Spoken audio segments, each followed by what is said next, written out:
अध्यक्ष महोदय, विरोधी पक्षाच्या 293च्या प्रस्तावावर बोलण्यासाठी मी उभा आहे. इथं जी दिलंय तीच क्रमाने घेतलं पाहिजे ना. अध्यक्ष महोदय, काल परवा आपल्या सभागृहात नंतर एक घोषणा झाली की मनोज जरांगे पाटलांच्या तुम्ही नंतर मग शेलार साहेब आंदोलनाची एसआयटी चौकशी करणार. अध्यक्ष महोदय, नाही तुम्ही नाही, मला आपल्याला सांगायचं, आपल्या माध्यमातून सभागृहाला सांगायचंय, एक इकडे एक तिकडे, ती चौकशी करण्याआधी जे आंदोलन ज्या गोष्टीमुळे सुरू झालं किंवा ज्या गोष्टीमुळे चर्चेत आलं ते आंतरवली सराटीमध्ये आमच्या आया बहिणीवर जो लाठीचार्ज झाला तो कुणाच्या आदेशाने झाला याची एसआयटी चौकशी झाली पाहिजे. अध्यक्ष महोदय, आता इकडे या. एवढ्या छोट्याशा गावात एक आंदोलन शांततेने चालू असताना त्या ठिकाणी शेकडो पोलीस कुणाच्या आदेशाने गेले, त्यांना आदेश लाठीचार्ज करायचे कुणी दिले, त्या ठिकाणी हरिपाठ चालू असताना लाठीचार्ज करायचा आदेश कुणी दिला त्याची एसआयटी चौकशी झाली पाहिजे.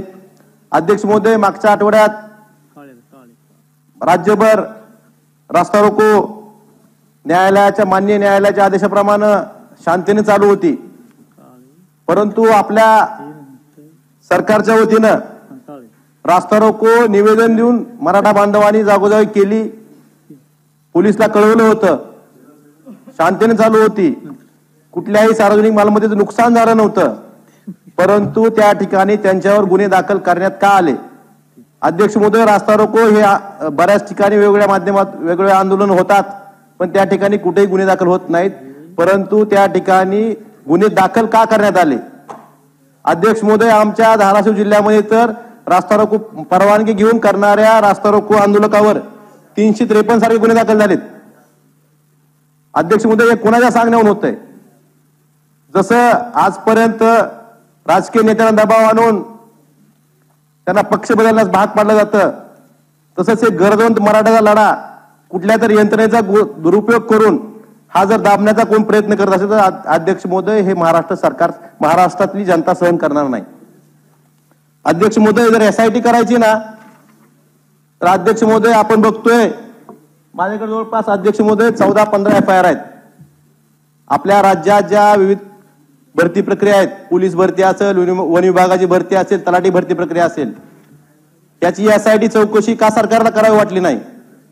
लाखो बेरोजगार युवकांचा प्रश्न आहे. अध्यक्ष महोदय, सरकारच्या वतीने सांगितलं जातं की विद्यार्थ्यांनी पुरावे द्यावे, मग सरकारी यंत्रणा काय करते? अध्यक्ष महोदय, त्यामुळे एसआयटी करायची तर तुम्ही त्या ज्या गैरव्यवहार झालेत परीक्षेत त्यातला मास्टरमाइंड शोधून त्याला शिक्षा करण्यासाठी त्याला ती एसआयटी नेमली पाहिजे. अध्यक्ष महोदय, असं मला सांगायचंय.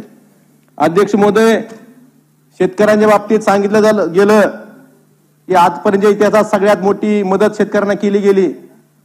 अध्यक्ष महोदय, मला सांगायचंय की दुष्काळ जाहीर होऊन 40 तालुके दुष्काळ जाहीर होऊन जवळपास ऑक्टोबर महिन्यात दुष्काळ जाहीर झाला, परंतु अद्यापपर्यंत ह्या दुष्काळाची एक छदामी मदत शेतकऱ्यांना पोहोचलेली नाही. हेच का तुमचं गतिमान सरकार? अध्यक्ष महोदय, पीक विमा, मी दरवेळी बोलतो, पीक विमा योजना ही शेतकऱ्यांसाठी आहे का विमा कंपन्यांसाठी आहे?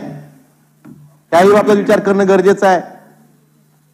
अध्यक्ष महोदय, आपल्या राज्यातल्या 1 रुपयात पीक विमा योजनेचा सरकार खूप मोठ्या प्रमाणात गवगावा करतं.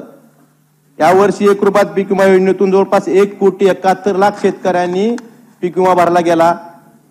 जवळपास 8,000 कोटी रुपयापेक्षा जास्त प्रीमियम शेतकऱ्यांच्या वतीनं सरकारनं, राज्य सरकारनं, केंद्र सरकार म्हणून कंपन्याला जातो आणि सरकार टिमकी काय वाजवतोय? आम्ही 50 लाख शेतकऱ्यांना 2,500 कोटी रुपये अग्रिम मिळवून दिला. प्रीमियम आपण 8,000 कोटी दिलाय, परंतु आपण मिळवून किती दिलाय? 2,500 कोटी.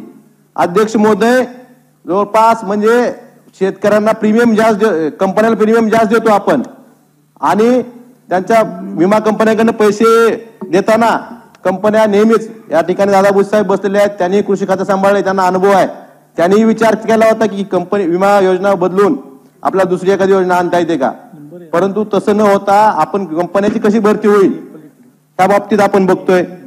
अध्यक्ष महोदय, निर्यात बंदी सारखं धोरण असेल आज दुधाचे भाव 38 रुपयावरनं 25-26 रुपयावर आलेत. 5 रुपये अनुदान जाहीर केलं, पण प्रत्यक्षात किती शेतकऱ्याला अनुदान मिळालं हेही बघणं गरजेचं आहे. त्यामुळे अध्यक्ष महोदय, मला आज काही जाहिराती आल्यात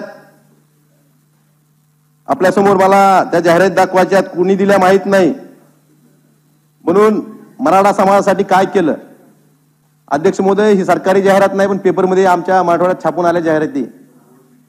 मुख्यमंत्री सहायता निधीतून ज्या मराठा तरुणांनी आत्महत्या केल्या त्यांना 10 लाख रुपये दिले, हे सुद्धा तुम्ही जाहिरात करून सांगता. ह्याच्यापेक्षा दुर्दैव अजून कसलं असावं. म्हणजे मडाच्या टाळूवर लोणी खायचं अध्यक्ष महोदय बंद केलं पाहिजे. अध्यक्ष महोदय, कोळी समाजाच्या बाबतीत सुद्धा, अनुसूचित जमातीच्या बाबतीत आमच्याकडे मराठवाड्यात मोठ्या प्रमाणात कोळी समाज आहे, जी रक्तसंबंधातल्या निकषावर जात वैधता प्रमाण तर बाकीच्या जे अनुसूचित जातीला, विमुक्त जातीला, भटक्या जातीला, इतर मागासवर्गीयाला जशा मिळतात त्याच पद्धतीनं अनुसूचित जमातीला सुद्धा मिळावी अशी मागणी कोळी बांधवांची अनेक वर्षापासून आहे. अध्यक्ष महोदय, याबाबत एक उपसमिती नेमलेली आहे. त्या उपसमितीने सुद्धा कुटुंबातील किंवा रक्तसंबंधातील अनुसूचित जमातींना सुद्धा तो नियम लागू करावा, त्यासाठी शासनानं काम करणं गरजेचं आहे. अध्यक्ष महोदय, मला आपल्याला एवढंच सांगायचंय की सोयाबीनचे भाव असतील, कापसाचे भाव असतील, हे सध्या हमी भावापेक्षा कमी आलेले आहेत. शेतकऱ्याचं उत्पन्न दुप्पट करायचं तर लांबच राहिलं, परंतु शेतकऱ्याचं उत्पादन खर्च दुप्पट ह्या मागच्या 10 वर्षा काळात झालेला आहे. त्यामुळं मी या प्रसंगी आपल्याला एवढंच सांगतो की शेतकऱ्यांना 6,000 दिले, राज्याचे 6,000, केंद्राचे 6,000, हे करण्यापेक्षा त्यांच्या कुठल्याही उत्पन्नावर निर्बंध घालू नका. त्यांना मोकळ्यापणे शेती उत्पादन विकू द्या, तरच शेतकरी खरा सुखी होईल.